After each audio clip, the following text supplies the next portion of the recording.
The Boeing 737 went down in the St. Johns River near Naval Air Station Jacksonville. Authorities said the charter jet was coming in for a landing from a military base in Guantanamo Bay, Cuba, when it apparently slid off a runway and into the water. 136 passengers and 7 crew members were on board. In the cabin, a mixture of civilians and military personnel. Cheryl Borman, an attorney from Chicago, was on the flight and spoke to CNN. As we went down, we had a really hard landing, and then the plane bounced and screeched and bounced some more, and it listed to the right, and then it listed to the left, and then it sort of swerved, and then it came to a complete, like a crash stop. Fire and rescue crews arrived shortly afterwards. 21 people were treated at the base, with some going to local hospitals.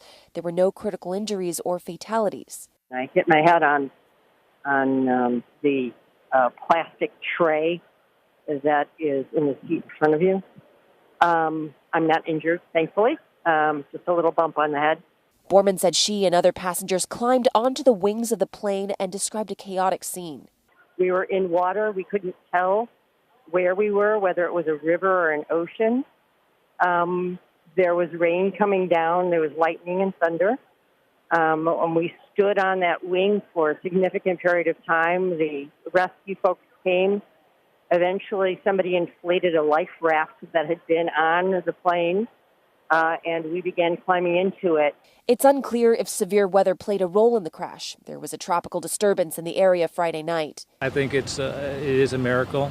It could have ended we could be talking about a different story this evening, so I think there's a lot to say about the professionalism of the folks that helped the passengers off the airplane. There's a lot to say about that because it very well could be worse.